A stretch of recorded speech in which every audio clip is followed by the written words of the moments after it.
Uma boa tarde a todos os ouvintes, amigos do nosso canal da Sociedade Espírita Renovar. Estamos aqui nessa tarde para um encontro muito especial. Nós damos como título do nosso tema desse podcast Conexões Invisíveis, Mediunidade na Juventude. Esse trabalho ele tem 5 episódios. E o nosso primeiro episódio, que é o de hoje, nós vamos falar como descobrir minha mediunidade. Então, a gente vai falar sobre essa questão da mediunidade, tudo que envolve conflitos íntimos, muitas vezes, preconceitos, mistificações. Então, vamos tentar desmistificar, desvendar todas essas dificuldades que envolvem a questão da mediunidade. E esse projeto é um projeto da casa, da nossa sociedade. Ele foi projetado e foi pensado por membros componentes da nossa casa. Então, eu queria apresentar para vocês a nossa convidada especial, que vai falar sobre como descobrir a minha mediunidade, que é a Luísa. A Luísa vai se apresentar para nós. Boa tarde, Luísa. É um prazer estar aqui contigo. Boa tarde, pessoal. Muito obrigada. Primeiramente, muito obrigada, Sandra, Adrian, ao Renovar, pelo convite de participar desse podcast. Como a Sandra disse, eu sou a Luísa, tenho 23 anos, sou acadêmica de Direito da Universidade Federal de Santa Maria. Mais uma vez agradeço o convite, é um prazer estar aqui com vocês hoje. Que bom, Luísa. Obrigada pela tua presença. Também temos aqui o nosso colaborador, o Adrian Azolim, que está presente para auxiliar nesse bate-papo aqui, que a gente espera que seja bastante descontraído, bastante leve e que principalmente a gente atinja os nossos objetivos. Porque a Luísa hoje, ela vai falar nesse primeiro episódio, né, Luísa? Ela vai falar sobre quais foram os primeiros sinais, né, da mediunidade, tipo assim, teve sonhos, teve percepções, né, teve alguma sensação diária ou não diária, semanal, enfim, a periodicidade disso tudo, né, Luísa? O momento em que tu percebeu, né, essa questão, essa sensibilidade em ti, como que tu lidou com isso tudo naquele momento, e se também uma outra coisa que me ocorre agora, se houve apoio, se as pessoas te apoiaram, quem te apoiou ou não houve apoio, e como tu lidou com tudo isso? Bom, eu sempre fui vista como uma criança diferente. Desde que eu nasci, eu falava muito cedo, gesticulava muito, conversava com os quadros na casa dos meus avós, no quadro da minha bisavó, principalmente. E ninguém entendia, os meus familiares não entendiam, tanto que eu era bebê, assim, falava, e meu avô até brincou uma vez e disse, olha, a gente tem que procurar um médico, porque essa menina não é normal. E depois disso eu fui tendo contato com a espiritualidade aos poucos, claro, começou depois de uma maneira muito ostensiva e direta, para eu perceber que aquilo realmente era meu e que eu carregava uma diferença comigo. Mas por muito tempo foi algo naturalizado para mim. Eu tenho a impressão, assim, Luísa, que para ti, como tu disseste, né, desde que tu nasceu, né, tu tem essa sensibilidade, esse contato. Tenho a impressão, assim, que para ti era algo natural, porque tu não conhecia uma outra forma de vida, não é assim? Para mim era algo naturalizado, essas percepções, essas sensações que chamam de sobrenatural, né? Mas eu ainda não tinha a visão, eu não tenho a recordação de muito pequena, assim, ter visto alguém ou ter conversado com alguém, assim, de maneira direta, mas mais percepções, assim, íntimas do inconsciente, sabe? De intuição, muito sonho, sempre tive muitos sonhos, e uma das primeiras, dos primeiros contatos que eu tive verdadeiramente, assim, com a espiritualidade, que eu me lembro, tem uma recordação grande, foi 7 dias após o desencarne do meu avô. Eu tinha uma ligação muito forte com meu avô, arrisco até dizer que eu era a neta favorita, porque a gente tinha uma ligação, assim, que transcendeu a vida. E ele desencarnou, fiquei muito mal, fiquei muito abatida, eu tinha 7 anos na época. E eu lidei de uma maneira assim bem negativa, porque foi o primeiro familiar que eu tive contato de perder, o primeiro familiar que morre. E aí eu fiquei assim muitos dias mal, muitos dias chorava, chorava, chorava. E para amanhecer o 7º dia dele, os meus familiares estavam se arrumando para ir na missa dele, porque a família da minha mãe é toda oriunda de Quevedos, interior, né? E eu sonhei. E nesse sonho ele me botava no colo e me dizia que ele estava num lugar muito bonito, que ele estava muito bem e que ele não queria que eu chorasse mais. E me abraçou. E eu acordei com aquela sensação de que ele estava comigo. Que ele me pegou no colo, que ele me abraçou e que ele me disse que ele estava bem. E desde então eu nunca mais chorei. E a partir dali eu tive essa percepção. Um tempo depois eu vi ele na cozinha da minha tia. Relatei para minha família, olha, eu vi o vô. E todo mundo tinha sonhado com o vô. Inclusive a avó, que estava em outra casa, tinha sonhado com o vô. Então foi um dia que todos os familiares sonharam com ele. Foi o primeiro contato assim, que eu tive de ver, sabe? Com certeza ele deveria estar por ali, né, visitando, porque nós não, às vezes as pessoas não têm esse conhecimento, mas o desencarne não faz com que a pessoa mude e se desligue completamente, né? Eles ainda podem permanecer algum tempo junto aos seus familiares, tanto para acalmar ou às vezes até para se acalmar, né? E a espiritualidade permite que isso aconteça para que aquele espírito vá se adaptando à nova vida, bem como os familiares também, não é assim? Claro.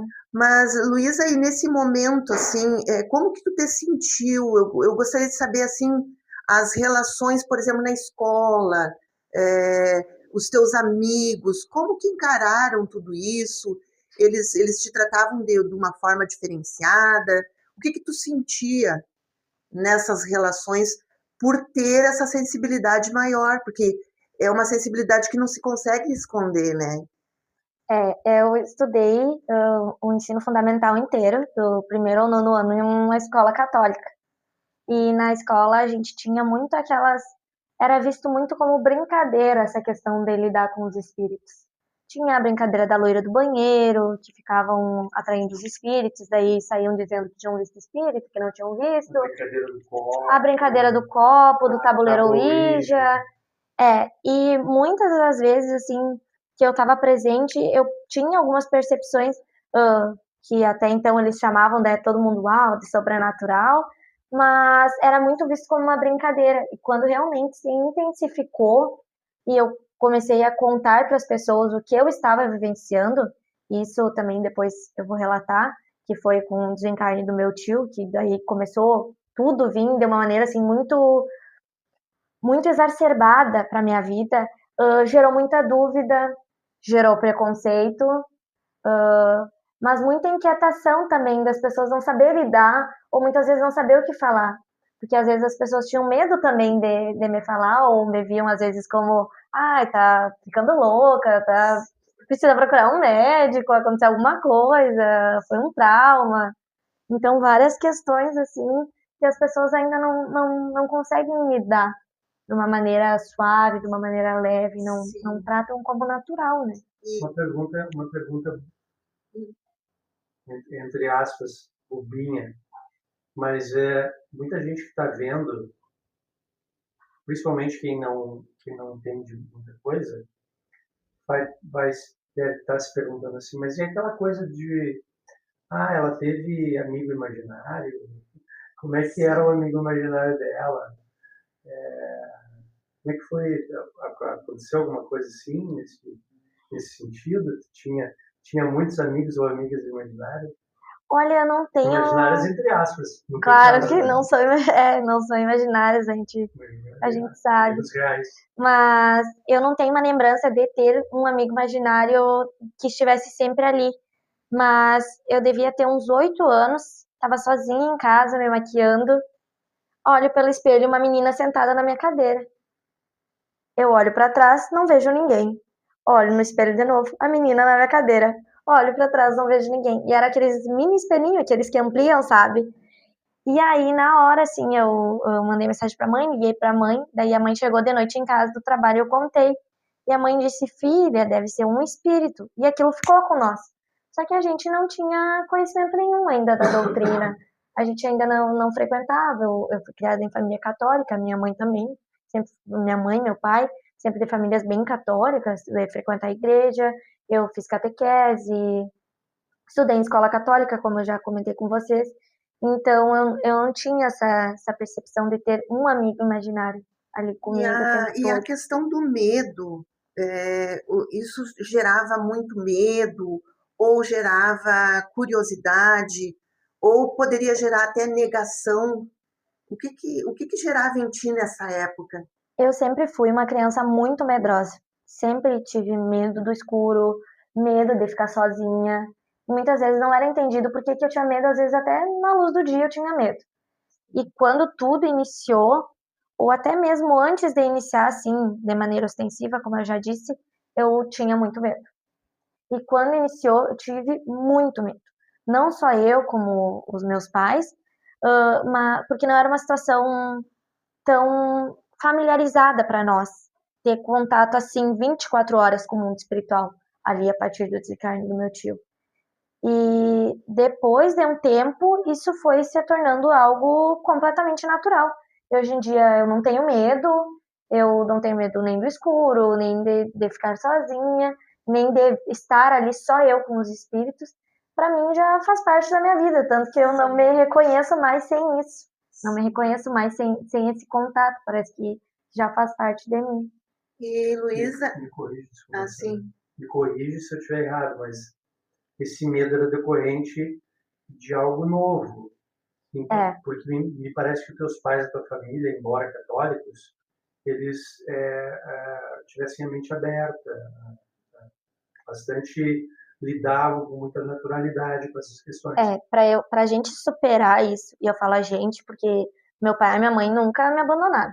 Estavam ali o tempo todo segurando a minha mão, nunca existiram dúvidas do que estava acontecendo comigo. Isso é muito importante ressaltar que nunca existiram dúvidas da minha sanidade mental, como muitas pessoas às vezes passam por isso, de serem taxadas como loucas, como doentes, dopadas, pelo meu pai e pela minha mãe nunca passou isso pela cabeça. Eles sempre me apoiaram, independente da gente ter conhecimento sobre isso ou não.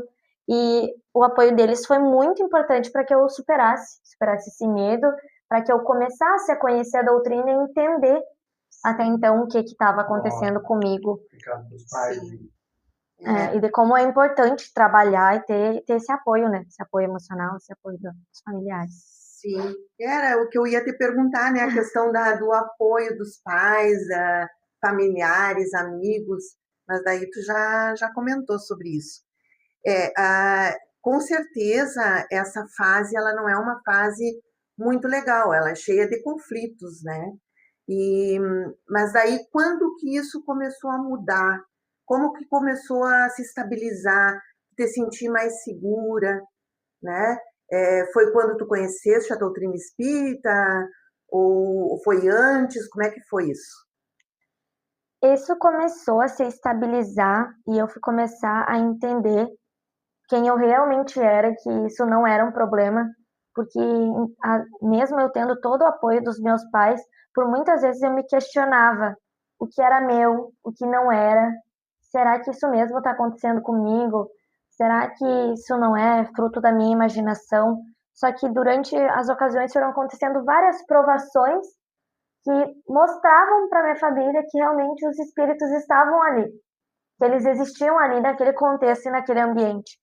E eles faziam questão de se fazer presente. Tanto que a gente tinha, logo que tudo iniciou, e a minha mentora que se apresentou para mim, a gente tinha um horário da conversa. Porque eu já ia perguntar sobre isso, porque eu estou sabendo que tu tinha, né, a Louise, né, tua mentora, que te auxiliou nesse período todo, né? Me auxiliou, me ajudou a descobrir como tudo estava acontecendo comigo, e a gente tinha a hora da conversa. E a gente marcava todos os dias um horário, e nesse horário ela estava lá e ela respondia para nós todas as nossas dúvidas. Sim. E nesse intervalo de tempo que tudo isso começou, a gente também começou a frequentar o centro espírita, começou a ter contato com mais pessoas espíritas, como a Sandra, o seu Silva, a Marijane, o Renovar, depois o grupo de pais, que a gente participou, o grupo de jovens. E eu acho que todo esse conhecimento e essas experiências que as pessoas foram passando para mim, de pessoas que também já vivenciaram isso, foram me dando segurança para eu me entender, eu entender o que estava acontecendo comigo e conseguir lidar melhor com as situações, conseguir prever melhor, ter previsibilidade de como agir com essa comunicação, né, que acabou perdurando até hoje, e acredito que vai até eu desencarnar comigo. Sim, Luísa, e uma outra coisa também que a gente fica pensando, né, e é bom também para colocar para o público, que lições que foram aprendidas, né, com tudo isso, assim, nesta época, na questão da tua própria vida, a tua curiosidade, os teus sonhos, a segurança que tu encontrou nas pessoas que te rodeavam, ou mesmo assim questão de resiliência. Tu não respondeste, mas eu havia perguntado se tu tinha sofrido algum problema de bullying, de falta de respeito nas tuas relações. Sim. Acredito que sim. Sim. Pode falar um pouquinho sobre isso também, que depois eu termino essa minha colocação. Sim, aconteceram algumas vezes que, obviamente, as pessoas, principalmente crianças, não entendem, comentam com os pais. E teve uma vez que eu fui levada na igreja por uma amiga, por essas questões que estavam acontecendo comigo. E daí envolve, claro, intolerância religiosa, muitas vezes, mas sofri, sim, já preconceito.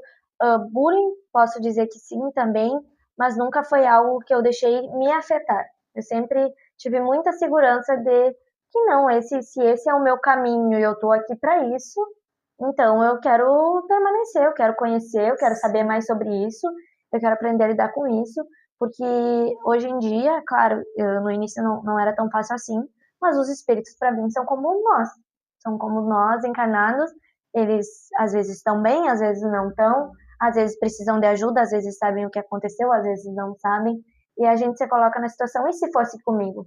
Sim. E se eu tivesse desencarnado e uma pessoa tivesse a chance de me ajudar, como eu gostaria de ser atendido, como eu gostaria que fosse essa comunicação, como que eu gostaria que essa pessoa lidasse comigo. Sim. Que é o que a gente trabalha aqui no Renovar também, né? Então, agora com essa tua fala, tu respondeu o meu primeiro questionamento que eu comecei a fazer. E, Luísa, poderia citar algum exemplo assim prático para as pessoas que estão nos ouvindo terem uma noção assim mais concreta do que é a mediunidade, principalmente a vidência, que é o que acontece contigo. Tu é médio-vidente, psicofônica, também se desdobra, é uma mediunidade assim que tem várias nuances, né? Poderia falar um pouco sobre isso e apresentar um exemplo prático assim para as pessoas se darem conta do que realmente acontece com o médium? Sim, eu acho que o exemplo mais prático que eu vivi e que foi o exemplo inicial da minha trajetória para realmente a gente acreditar que aquilo existia, que aquilo estava acontecendo, foi no desencarne do meu tio e padrinho, João Geraldo. Ele foi hospitalizado, ele teve um AVC transitório e a minha família a gente sempre teve uma ligação muito forte, assim, principalmente a minha família paterna. Ele foi hospitalizado e eu tinha aquela ligação com meu avô e meu tio no hospital e eu sonhando com meu avô. E meu avô dizia assim para mim: tu precisa ser forte porque tu vai ser a primeira pessoa a saber. E tu precisa ser forte, tu precisa ser forte, tu vai ser a primeira pessoa a saber. E eu só sonhava com essas frases assim, emblemáticas. E foi um dia assim, 2 dias assim. No terceiro dia eu comecei a ter o contato com o mundo espiritual, assim, de ver e perceber que eu estava vendo alguém que não era do meu convívio. E aí passei o dia vendo uma mulher passar, e ela não mostrava o rosto para mim, não se aproximava de mim, mas eu via ela passar. E aquilo começou a gerar uma inquietação lá em casa, uma inquietação em mim, no pai, na mãe. Meu pai acabou levando eu e minha prima para os meus avós. Chegamos nos meus avós e não tinha ninguém em casa. que mera coincidência, né, do destino, não ter ninguém em casa. Ficou eu e minha prima, a gente decidiu, tá, vamos fazer um brigadeiro, já que tá só nós, o pai foi lá no meu outro tio. E quando a gente estava sozinha e ia começar a fazer o nosso brigadeiro, tocou o telefone. E quando tocou o telefone, era do hospital, precisando falar com um familiar do meu tio para que levasse a documentação que ele tinha vindo a óbito. E fui realmente a primeira pessoa a saber. E a partir daí eu tive que dar a notícia para os meus familiares, chamar meu pai, minhas tias, tudo. E aí foi um momento, sim, bem difícil. E nesse momento eu vi a mulher que me acompanhava, que era a minha mentora, e eu vi ela. O mais engraçado foi que a janela estava fechada e eu vi ela do lado de fora da janela como se não existisse janela. E eu disse para minha prima, ela tá aqui. E a minha prima com muito medo, porque, claro, nós duas crianças sozinhas. E aí eu abri a janela e disse para ela, eu quero te ver, me mostra teu rosto e me diz por que tu tá aqui. Porque eu precisava enfrentar aquilo, eu sempre tive essa coisa meio fervorosa dentro de mim. E quando eu disse, ela veio até mim, assim, subiu, levitando, olhou para mim e disse, tu já sabe o que aconteceu. E desceu em direção à casa do meu tio. Quando ela desceu em direção à casa do meu tio, os cachorros enlouqueceram. E assim, foi um exemplo que todo mundo teve presente e começou ali durante o dia inteiro e causava dúvidas, até a gente entender o que estava acontecendo, que realmente eles vieram para nos avisar, sabe? Sim. Daquele momento que a gente iria passar. Foi um grande desafio, né? Foi um grande Primeiro desafio. Com o avô, depois com o tio. Um grande desafio, mas também tinha a segurança da mentora, né? Que Sim, te auxiliou bastante nessa questão aí. A gente tem eu e ela, a gente tem uma ligação muito forte. Nós vamos falar muito sobre ela no próximo episódio. Tá bem. O próximo episódio, a Luísa vai nos contar detalhadamente essa ligação que há entre vocês, né? E eu tô sabendo que a tua mãe também tem uma ligação, é uma ligação de trio, né? De outras existências. Então vai estar muito legal o próximo episódio e a gente vai falar sobre esses desafios, continuar falando sobre os desafios da mediunidade e também falar um pouco mais sobre a Louise e toda essa ligação que vocês têm umas com as outras, né? Então, nosso obrigado por estar aqui, por estarmos aqui. Gratidão ao mundo espiritual também que nos dirigiu, nos acompanhou até agora. E até... Uma pergunta antes de encerrar, Sandra. Sim. Tu acha, Luísa, que o Espiritismo necessariamente te ajudou mais do que qualquer outra teoria ou material técnico, informativo, do que isso, sim ou não fosse o Espiritismo, tu conseguiria apoio, suporte técnico, conhecimento em alguma outra doutrina espiritualista? Eu não tinha, como havia dito, eu não tinha conhecimento nenhum, e graças à doutrina que eu consegui entender o que estava acontecendo comigo e a importância da gente buscar pessoas espíritas, casas espíritas que tenham seriedade no trabalho, que tratem isso com seriedade para que possam realmente te ajudar sem pedir nada em troca, o que é um fato muito importante também de usar a mediunidade para o bem, conseguir usar isso para auxiliar as pessoas. E eu encontrei todo o suporte foi na casa espírita e com pessoas espíritas. Às vezes não só dentro da casa espírita, mas dentro da casa de colegas espíritas, como a casa da Marijane, que foi o primeiro ambiente que a Sandra e o seu Silva me acolheram para que eu entendesse o que estava acontecendo, de como foi importante esse suporte para que eu entendesse que eu não estava sozinha. Importante fazer um parênteses aqui, ó. O Espiritismo, como o próprio Kardec diz, ele não faz proselitismo, ele não se detém em arrebanhar adeptos, né? Não é importante isso para o Espiritismo. Então, a gente está falando isso não é demagogia, não é para enaltecer a doutrina espírita, etc, etc.